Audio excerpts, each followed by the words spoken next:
How did a rugged Norse warrior, born in the icy fjords of Scandinavia, end up commanding armies in the imperial heart of ancient China?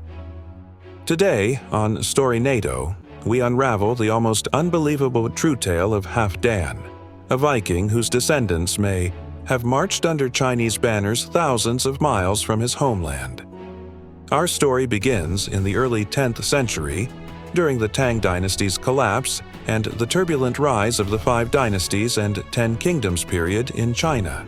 Meanwhile, across the Eurasian continent, Norse explorers, commonly known as Vikings, were expanding far beyond their Scandinavian roots. They weren't just raiders and traders, they were adventurers.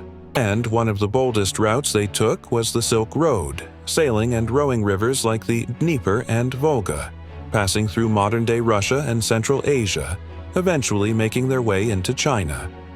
Chinese records speak of tall, red-haired warriors with blue eyes who arrived via the western frontiers, men whom they called the Dabu, or the Great Barbarians. One such figure was Li Yanhui, a name adopted in Chinese but believed by some historians to have originally been Halfdan Jarlsson, a Norse noble or mercenary. According to Song Dynasty military records and foreign traveler accounts, Li Yanhui had come from a land beyond the Great Western Mountains and offered his sword to a Chinese warlord during the chaotic 5 Dynasties period. What's astounding is this: Li Yanhui, Halfdan, didn't just survive in this foreign land, he rose through the ranks.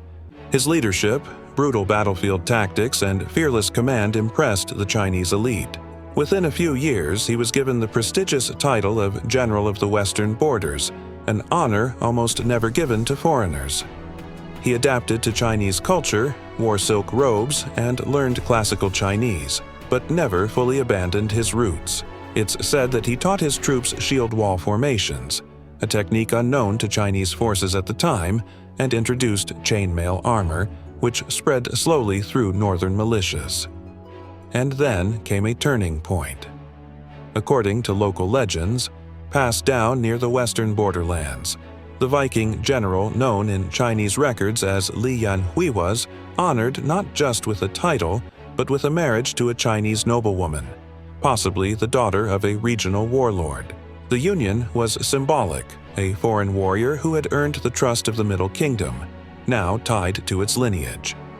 But here's where the story takes an even wilder turn.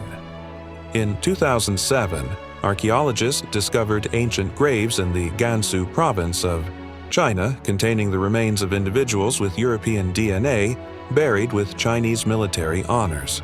Nearby, murals even depicted tall, fair-haired warriors among Chinese soldiers.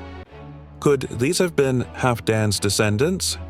No one can say for certain, but linguists have traced some Old Norse loanwords in isolated villages near the Taklamakan desert. And local legends still speak of a foreign general who fought for China and married a Tang princess. This is not the stuff of fantasy. It's the extraordinary tale of how the Viking Age didn't just shape Europe, it quietly echoed through the Middle Kingdom as well. It reminds us that history is not just a line drawn from west to east or from one empire to another. It's a vast, tangled web where even a Viking might carve his name into the Great Wall of China. So, the next time someone tells you Vikings only raided the West, tell them about the one who conquered the East. If you find this story fascinating, don't forget to subscribe to Storynado for more amazing videos.